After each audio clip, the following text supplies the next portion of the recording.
Okay, hello everybody. My name's Tom. I'm with Friends of the Old Courthouse. We're a nonprofit group set up to raise awareness and funds for the restoration of this building.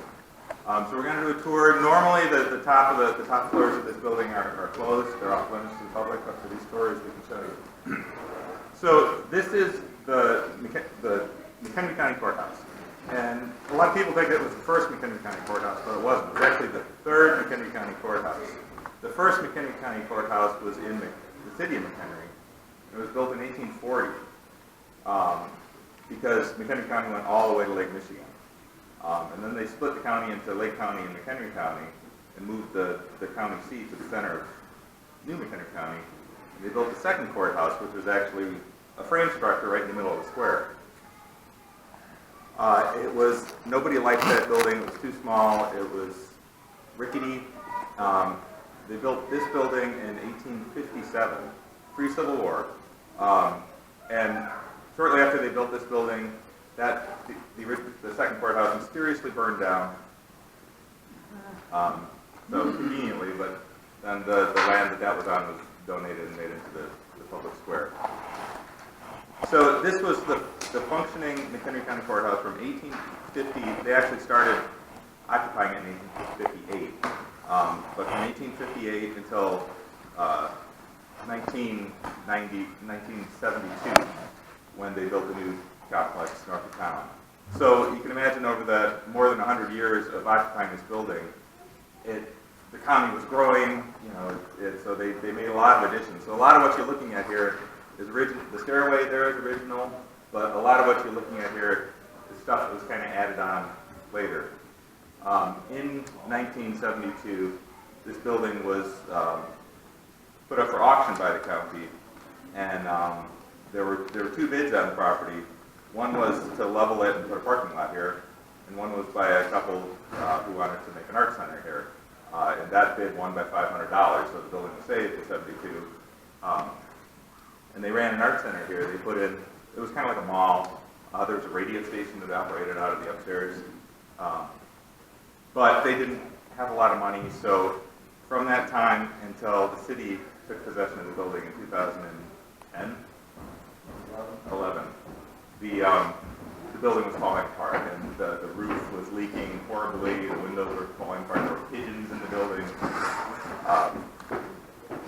So this is, I don't know if you can see that bottom picture, but when the roof was replaced, the city replaced the roof, the dome was almost falling off, so it was very close to collapsing. So the city spent a lot of money stabilizing the building to this point. They put on a new roof, they stabilized the dome, they put on all new windows, they've done a lot of masonry work. They spent about $3 million so far stabilizing the structure, just because it's so historically significant and so important to the square. So the guy who designed this building his name was John Mills Van Ostel, and he was a sweet-looking man. This is a picture of John Mills Van Ostel.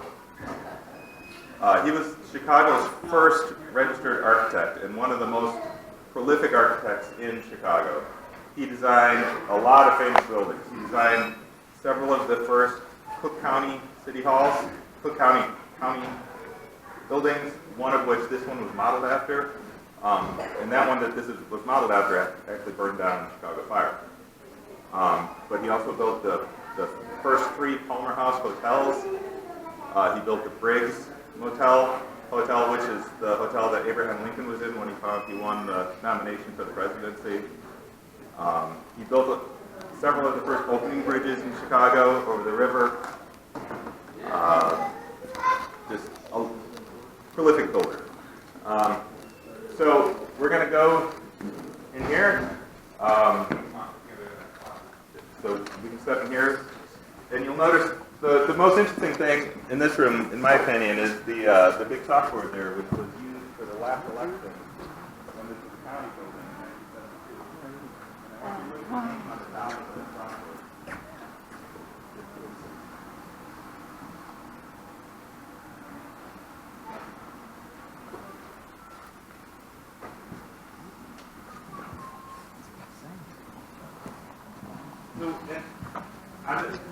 Currently, we call these the Wells Gallery and the Gould Gallery, named after Orson Welles, who grew up in Woodstock and filmed his first movie in Woodstock, and Chester Gould, who wrote Dick Tracy comic books and lived in Woodstock all the time that he was writing the comic books. He actually owned the building that the Double Oak is in and had an office there, and his brother would fill in the text. He'd draw the pictures, and his brother would work in the office and fill in the text for the cartoons. Everybody sees the name on the top? Yeah. Richard Nixon. So that's the last time that was used to tally the votes. And I just love the technology if it was a chalkboard. Right. Yeah, right. Wow. And then, if you want to go through this, well, the original building was 40 feet square with 20-foot additions off each side, so it looked like a plus sign. Over the years, there were lots of additions made. So this used to be the original external wall. There was an addition built here just after the turn of the century, probably 1901, 1904, somewhere around there. You're welcome to go in there if you like and just have a look, but it's a vault. It's where the records were kept for the county. Another interesting thing in this room are these columns. These are cast iron columns that are original and go from the foundation all the way up to the dome. They support half of the dome. Wow. So when you go up to the courtroom, you'll see the top half of those.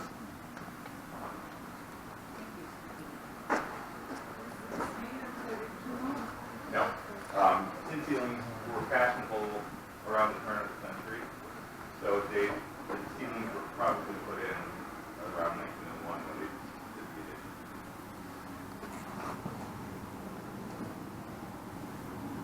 addition. Neat.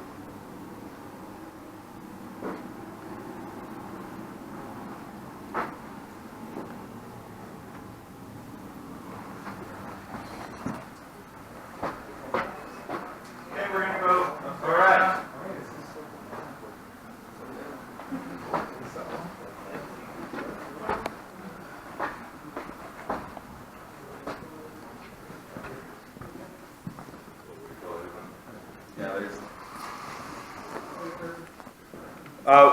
You know, as I mentioned, there were a lot of additions done to this building, and as the county grew and grew and grew, they added additions, and they put there were cubicles here where the treasurer's office was in the hallway over there, and there were cubicles here, so and they used every bit of space.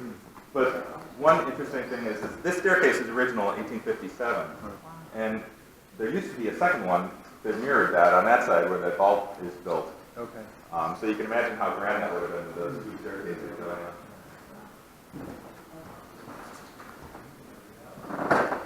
So please watch your step. This is normally closed, so just, you know, watch your step, hold the railing.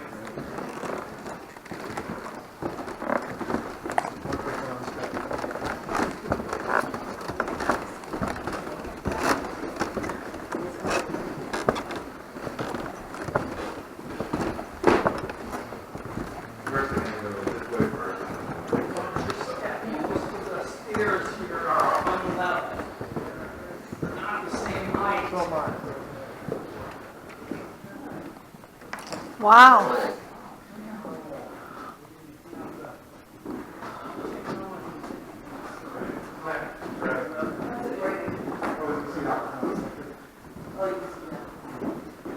What a view. So this room that we're in now is also an addition. This was the original exterior wall of the building. If you're outside the courthouse and you look at it, it's really hard to tell that it's an addition because they did a really nice job of matching it up. This looks like the courthouse is longer this way. You can see the opera house over there that was built in 1888. That was the original city hall. The city jail was in there, along with the opera house and the administration. Those red doors there was the original firehouse where they kept the fire hose, horse-drawn fire hose. There's a couple of really interesting stories about fires. You know, back in the day that fires would sweep through and portions of the square were destroyed many times by big fires. And on the same day as the Great Chicago Fire in 1871, there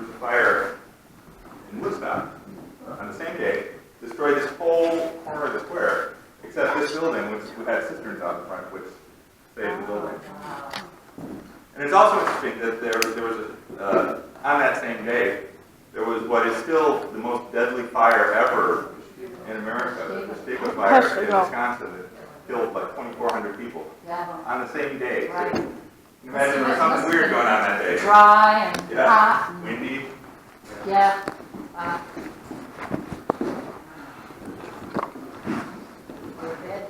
This would have been the jury room originally.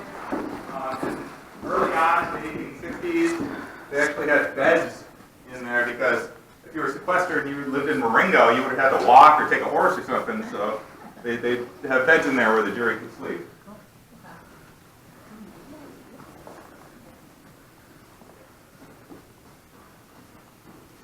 Okay, so going into the courtroom, the ceiling, you'll notice there's wood slats under the ceiling that when the water was all coming in several years ago, the wood slats started to sag. So all this bracing is just holding up the slats, but it's a little precarious in here, so just watch your feet, please. When you're walking, look down and then stop and look up, because the ceiling's really interesting in here.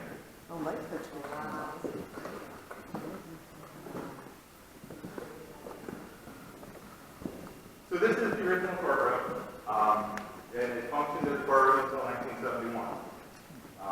The judge's bench, we're not sure if it's original or not, but we're pretty sure that the balusters around the bench are original. And here are these columns that you saw downstairs, the top part. So the dome itself is centered directly over that floret up there. And those, remember this was built in 1857, so no air conditioning, no centralized heat, no plumbing, no electricity. So the reasons the ceilings are so high are for very practical reasons. You can imagine if you're in here in July and it's 100 degrees out, it's going to be very hot. So the windows were designed to open from the top and the bottom. And then these round features up there are actually vents. And in the attic, you can open the vents up. And with the windows open, you can hear the air whooshing up. It's a really effective natural venting system.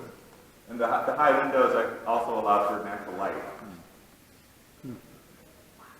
What's the history of the chandelier? I wish it was more interesting, but the people who bought the place in the 70s had a local artist make that to look authentic. And it's beautiful, but it's not original. Right. But one thing that is interesting, if you look over here, we've been exploring, when the city got it, the whole ceiling was just painted green. And they've been pulling off this canvas and found this beautiful stenciling. And the stenciling is probably from about the turn of the century. It's not original. The actual original ceiling is that little bit that's exposed there. You can see the curve. Right. So that would have been the original ceiling. And then probably around the turn of the century, they put these wood slats in and put all the pretty stenciling up when they did the tin ceilings downstairs. The tin ceilings that you saw downstairs. Very cool. So there's a full-on restoration place. The city acquired the building in 2011, and it was in shambles. There were full of pigeons. They removed tons of pigeon poo out of the attic. But they put on a new roof. They stabilized the dome. They put in all new windows, more than 100 windows in this place. All have to be custom made to fit the old specifications. And right now they're doing masonry work. The idea is to stabilize it so that there's no further damage. So they've spent more than $3 million so far just stabilizing it because it's such a historically significant and important for the square. So. Do they have a projected date when they might be done? It depends. The city put together a commission to look at uses for the building, and there hasn't been a decision yet as far as what use for the building. So so it's hard to go after funding. So they spent $3 million. It's probably going to be at least that to fix. So it'll probably be $6 million total to renovate it to a usable condition. But some of the uses that are sort of floating to the top are like a event space, like weddings, banquets, things like that. The city wants it to be something that includes public access, so we want the public to be able to use the place. Exactly, and help pay for it. So there's a place in Barrington that's sort of a template that we've been looking at called the White House, which was an old Victorian house. that they renovated. The city owns it. They spent millions of dollars fixing it up, and now it's a wedding facility and a banquet facility, and it's almost profitable. Beautiful, very cool. This Okay. is much bigger than. And people have the opera house in the square right there. So over in the front, the rooms out front, we're not going to go in those right now, but that would have been the sheriff's office for a long time, because the sheriff had his office right next to the courtroom. So that was the sheriff's office until about the 1850s, or the 1950s. And in the 70s, when this was a sort of a mall, there was a radio station that operated out of the front. And people used to come up and bang on the window and call out requests. So you're welcome to go up and take selfies at the This door, we're going to go through it a little bit, that's going to take us to the sheriff's house. And that's the corridor that the prisoners would have come back and forth from the jail. So if you have a chance, you can go to the Public House restaurant down in the basement. And that was the original jail. So that functioned as the jail, the county jail from 1858 until 1887. And it's neat because the bars are still there, some of the old doors are still there. So it's really cool to have a look down there. So that would have been the judge's chamber back there. And again, this is the original exterior wall. So this chamber was built in just after the turn of the century, probably 1901, 1905.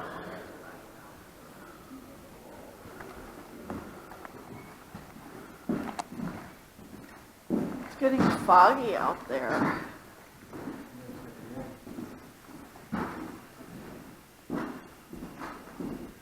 Must be all that snow starting to evaporate.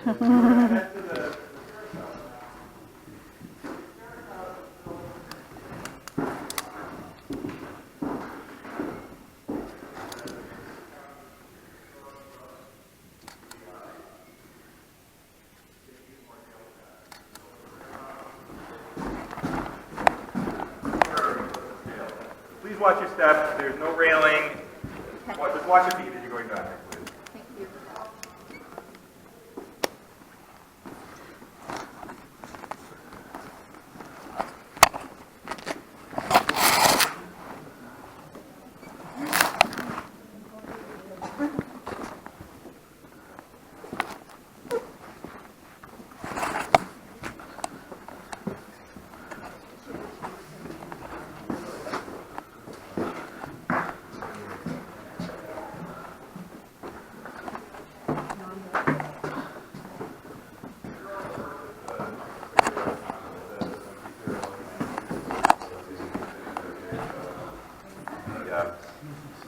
So this is the second floor of the jail that was actually built in 1915. And this is where the women and the juveniles would have been kept. Before this was built in 1887. In 1886, the only public execution took place in Woodstock on this spot, just on the ground below us. They brought the gallows in from Chicago. It was a guy who had shot his rival in an alderman election, and he was convicted in Chicago, and then brought out here and executed. And his brother actually took the body home on the 442 train back to Chicago. There were a couple of notable jailbreaks out of this area. There were kids, about 16-year-old kids who stole a spoon from dinner and dug through the ceiling, through the plaster on the ceiling, got into the attic, and escaped. These were the bunks? Yeah, these were the books.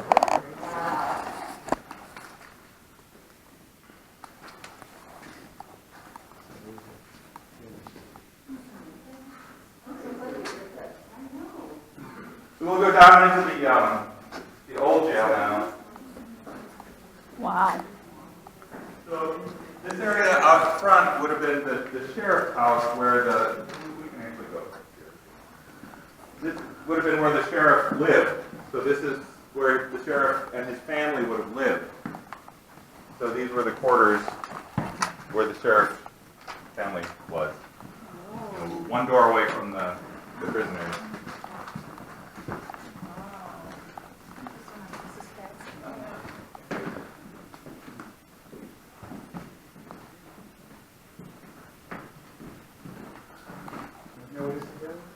This would have been where the sheriff's family lived. Oh. So from 1857 until 1971, the sheriff's family would have been their home.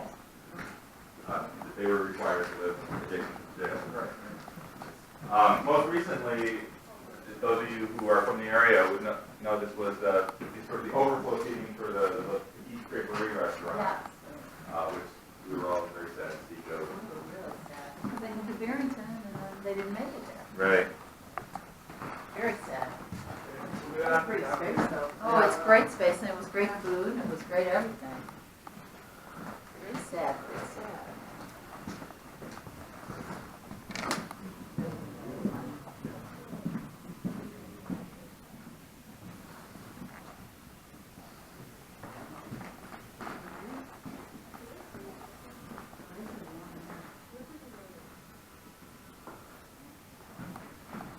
So we're going to go down the staircase in the back here.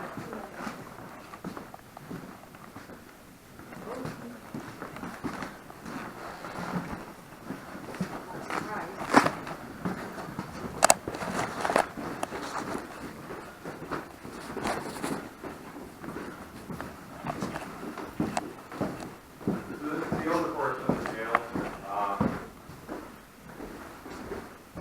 There were several notable prisoners here. During the height of Prohibition, there were a lot of federal prisoners incarcerated here. So the most prisoners that we know of that were ever incarcerated in this facility, there were 73 prisoners on these two floors. And in the 1920s, a couple of notable ones were a couple of gangsters. There was Jaime Weiss and Dapper Dan McCarthy, who were North Side gang members who were incarcerated here. Jaime Weiss, just a couple of weeks after he was released from this jail, was shot down in front of Holy Name Cathedral in Chicago.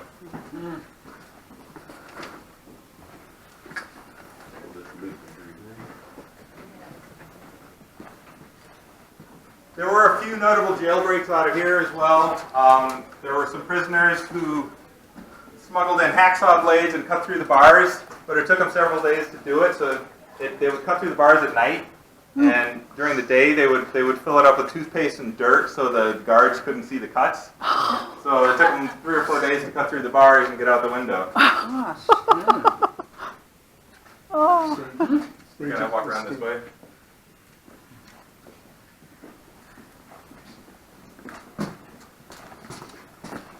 Yeah, can you imagine? Yeah.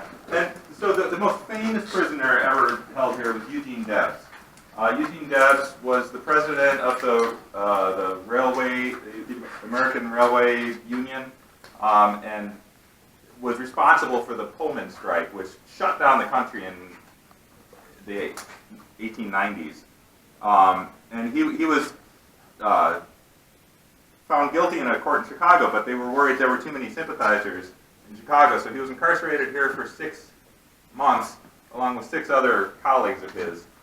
And he supposedly became acquainted with the works of Karl Marx and became a socialist while he was incarcerated here. And he ended up running for president many times, and he's a very famous socialist figure in the United States.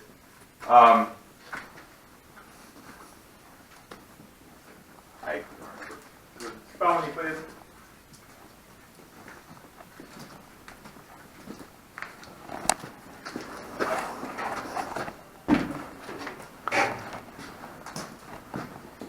So one of the things, I just remembered what I was going to say. One of the things about Eugene Debs was Sheriff Eckert was the sheriff at the time, and he was very friendly with Eugene Debs, and he would invite Eugene Debs to dinner with his family in here.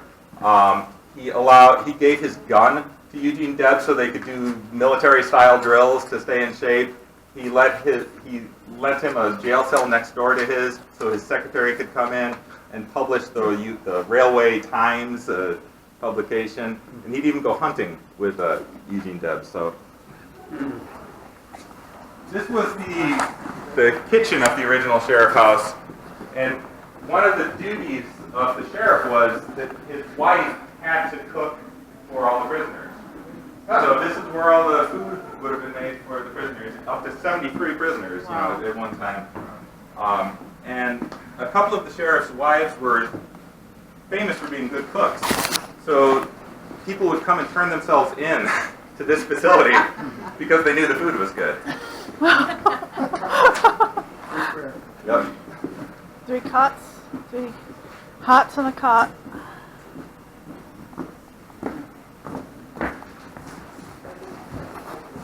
Yeah, that was actually sort of where most of the seating was. This served as lots of things after it was privatized. There was a cheesecake guy here. There was a pizza place in here. There was a coffee shop. It was a tea room for a while. So it's been a lot of different things over the years. But the last thing was the grapery. So this is really the end of the tour. We are trying to raise money for the place, so if anyone feels like donating, please feel free, and then take a button or a sticker if you like. And if anybody has any questions, please let me know. Thank you. Thank you so much.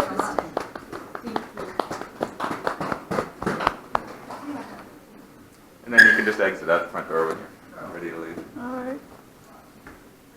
And then go back up the stairway in order to get my coffee cup. Sorry You about left that. I left it there because I needed to take pictures. Yeah. So one of the issues with making this place usable is accessibility. Yeah. So they're talking about putting an elevator in, and we've been trying to figure out the least obtrusive place to put an elevator.